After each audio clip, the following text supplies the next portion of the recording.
Good evening. You've got the messed up northern boy, and this is my tales. And I've got some exciting news for everyone. We have our first sponsor. So I'd like everybody to go over and check out the Dusty Shed Wood Company on Facebook. That's the only place you can get to them right now. But the work is absolutely incredible. If you can think of anything with wood, they can make it. I ordered 3 longboards, custom-made longboards for my kids for Christmas last year. Absolutely gorgeous. Go over, check them out. And if you don't see it on their page, send them a message. And they can do just about anything out of wood. One night when I was drinking, I actually sent them a message and asked if they could build me a wooden dildo. And they were all for it. They said they had never done one yet, but they weren't opposed to trying to build one. So get over there, check out the Dusty Shed Wood Company, and tell them the messed up northern boy sent you over there to them. So I'm pretty excited to be teaming up with them here for a little while. And they're just a small company from Alberta. And they're just as messed up as I am, or you are for listening. So get the fuck over there. Check their page out, and god damn it, order something. All right. So now we're going to take a step back to mid to late 90s. And I want to tell a story, well, a few stories about when I got hit by the car. I was riding my bicycle down to the mall to meet my girlfriend, and I didn't stop because I didn't see the car, because there was a bush there, and she didn't really stop because there was the bush there and she couldn't see me, and she ended up running me over and destroyed my left ankle. I actually had to go in for surgery. But before we got to that point, right after I got ran over, I stood up and I started walking around. Didn't think I was hurt. And apparently I was hurt pretty damn bad. But I didn't feel it. It must have been the shock. And the lady that ran me over kept wanting me to go to the hospital, and I told her no, take me home. So, well, this messed up northern boy, I was a bit of a mama's boy. I wanted to go home to my mama. So this lady that had accidentally hit me and full on ran over my foot, loaded my bike into the back seat of her car and gave me a ride all the way across town to my house. And got out of the car, and I couldn't stand on it at this point anymore. So I grabbed my mangled up front tire, and I used that as a cane to get up to the house. And then my mom fucking freaked out and lost it.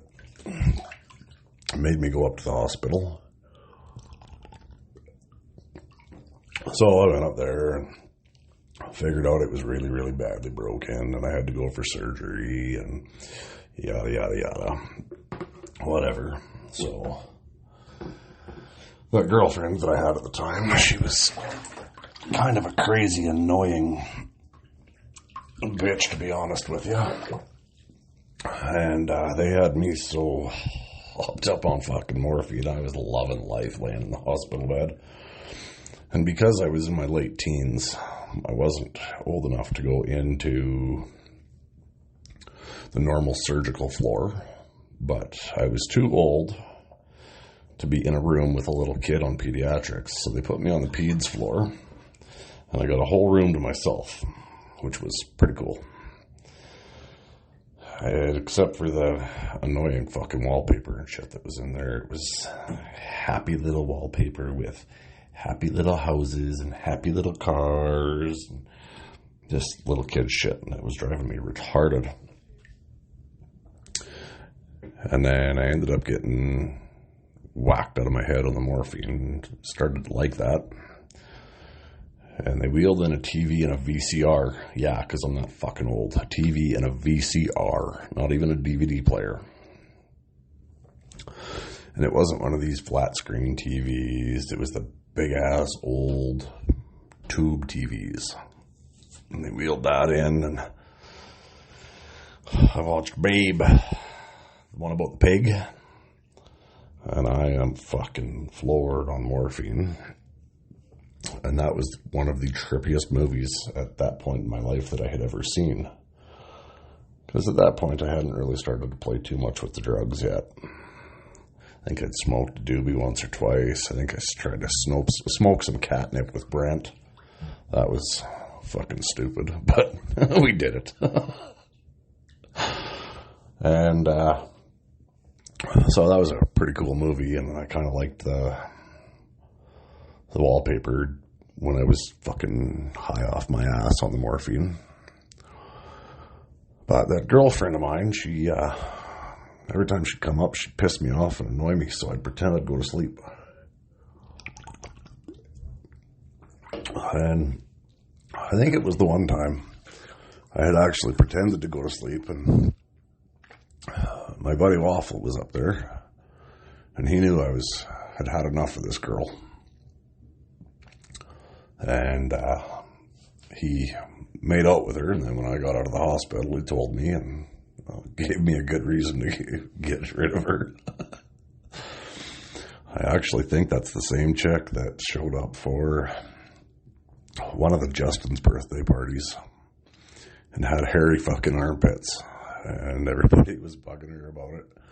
And she went in the house to go to the bathroom and came back out and had no more fucking hairy armpits. Shaved her armpits with that Justin's razor. And well, you'd think that would stop the people bugging her, but nope, it sure as fuck didn't. I can't even remember what the hell her name was. But she used to... The band Korn had a song, or they had a song, it's called Adidas. All day I dream about sex. And she was so fucking crazy, she changed the lyrics to Adidas.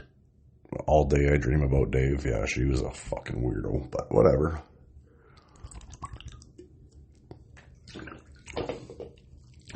But same time I was on my crutches. Remember, we went out to the fair, and Brent's brother at the time had an 84 Chevy Silverado, long box, regular cab. Fucking love that truck.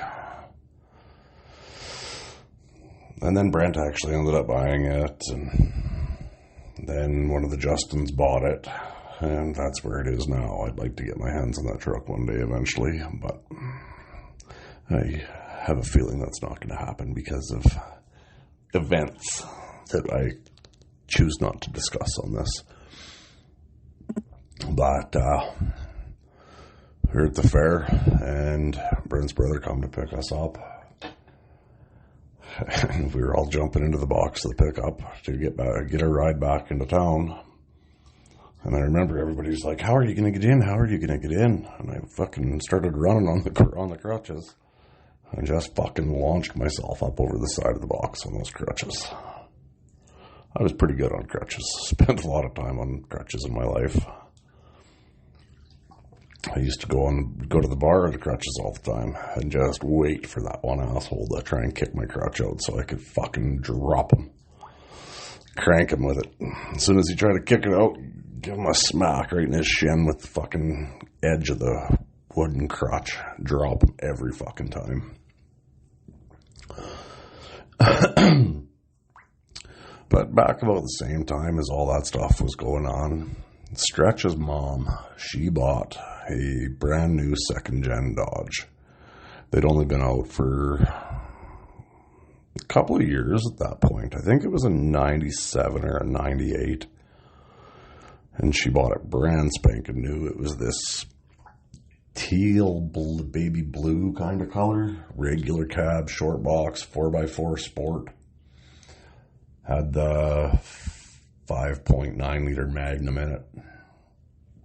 And Stretch come and picked me up, and I was on my crutches. And we grabbed Baby Ray. And we grabbed a bunch of booze, and we were out cruising the back roads. And we were at a little town probably about 45 minutes away from home. And started realizing we were running out of gas real fast. So we pulled into, I believe it was a Tags gas station. And back then, you could still fuel up in Alberta without prepaying. You can't do that now. Now you got to prepay, probably because of assholes like us. So I got out and I started pumping the fuel because Stretch said, yeah, let's fill the tank. And he went in and did something. And then he come back out. And then he told Baby Ray, you finish pumping that. Dave, get in, sit in the middle. And Baby Ray's like, well, why doesn't he have to pump it? He said, I'm paying for the beer. And Stretch looked at him and says, because the second you hang that pump up, you need to launch yourself into this truck and we are fucking gone. Didn't realize we were doing a gas and dash. So, tank's filled, and I mean fucking stuffed full. And he hangs it up, he jumps in, and Stretch slammed that fucking thing into drive and just put her to the fucking floorboards. Squealed out of there, went flying down the highway, took a couple of back roads and got onto another secondary highway and got the fuck out of that area. Because there was... they had a police detachment there in that little town, and there was a detachment in the next town over, which was only about a 20-minute drive. And then, so there were within about a 45-minute drive, there was 3 detachments for sure, plus a couple of the small towns had 1 officer in them, so it was get the fuck out of there. And then we went and we hit that 4x4 park I talked about in earlier episodes. And we were drinking our beers and bagging the shit out of this brand new truck out there. And there was this one place we were just having a fucking blast in. Launching that truck over hills and into puddles. And just chewing everything right up. Covered that fucking truck. And,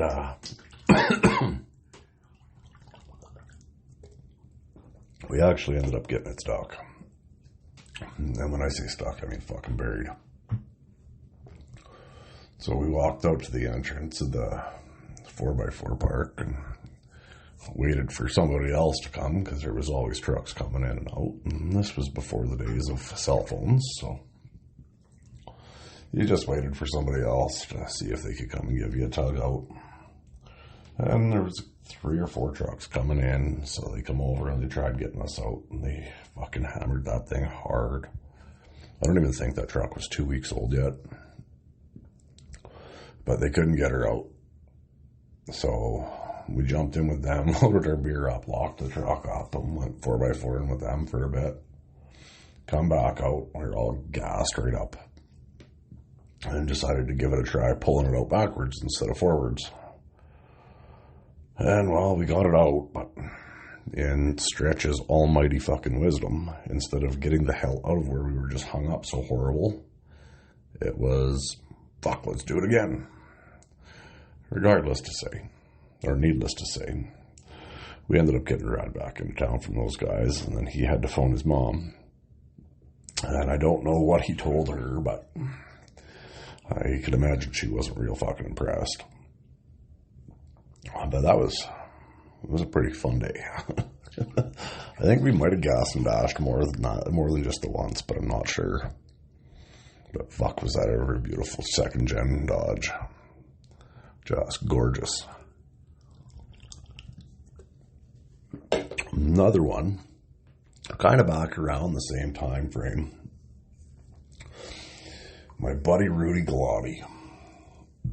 Or, no, Rudy? No, that wasn't him. That was Rudolph Nixon. Rudolph Nixon lived next door to me.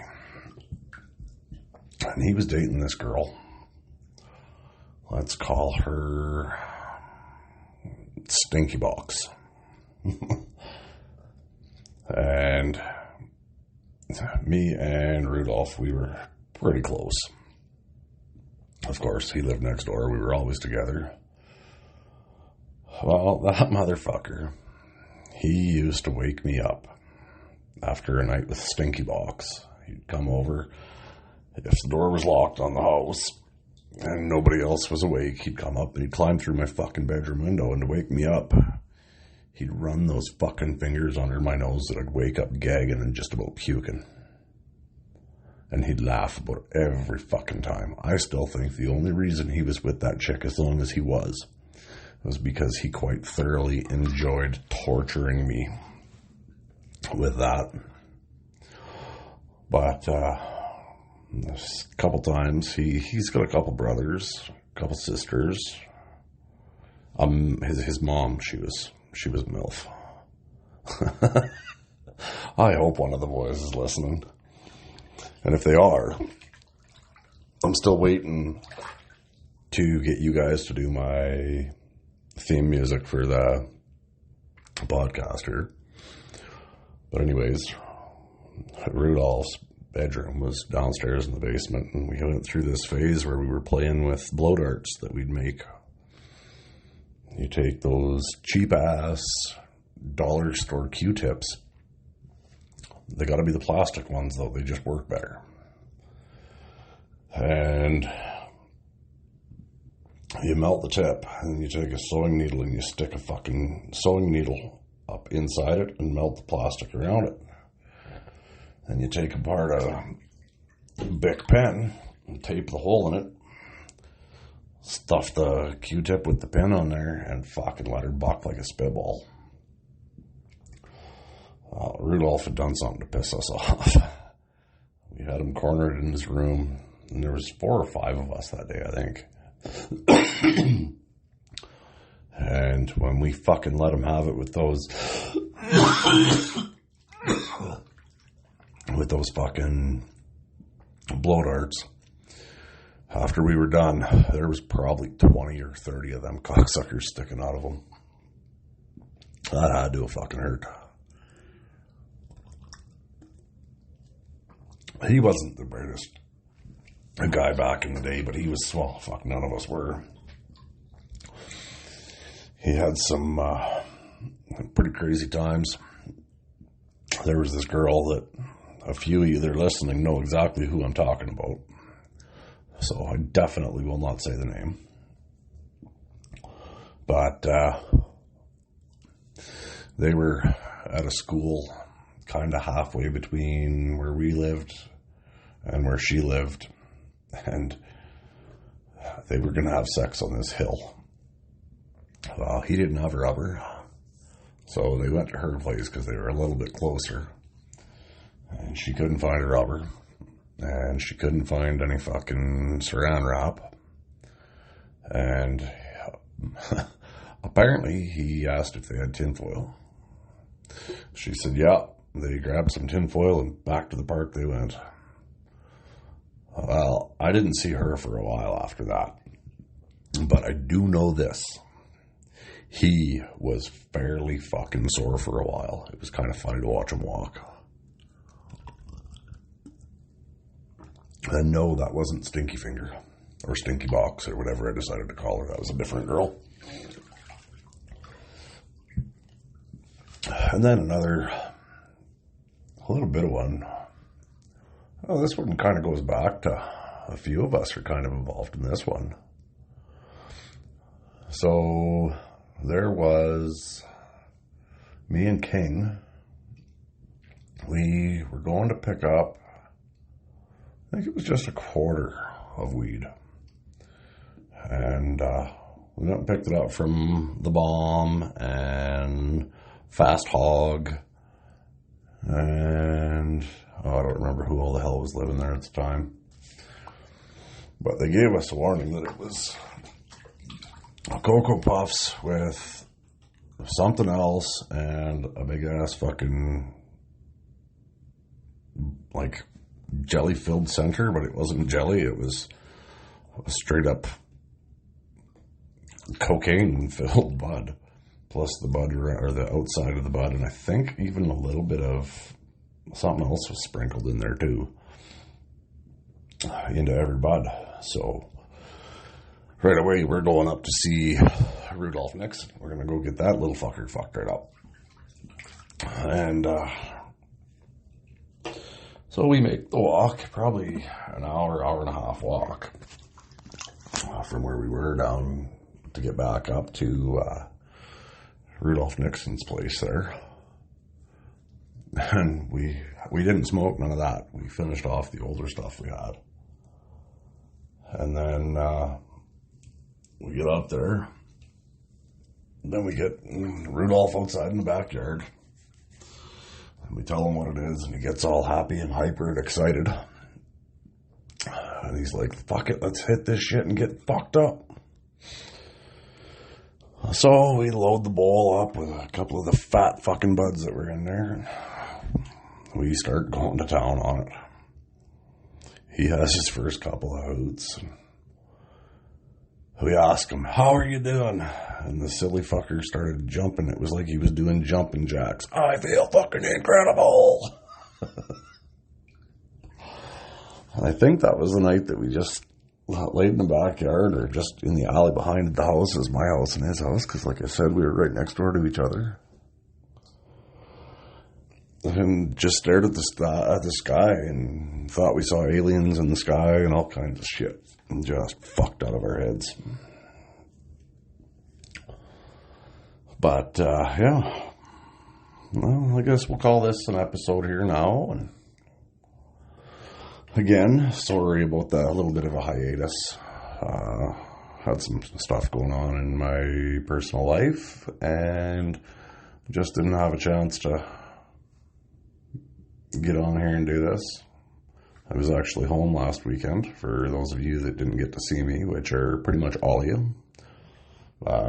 Sorry, not sorry, because I'm a dickhead and I don't go up there to see everybody every time I go. So if you're lucky enough to be one of the ones to see me, love ya, and fuck you. And if you're one of the ones that wasn't lucky enough to see me this time, fuck you, and I love ya. Alrighty, and again, I just want to give a huge shout out to the Dusty Shed Wood Company. Get over there on Facebook. Check them out.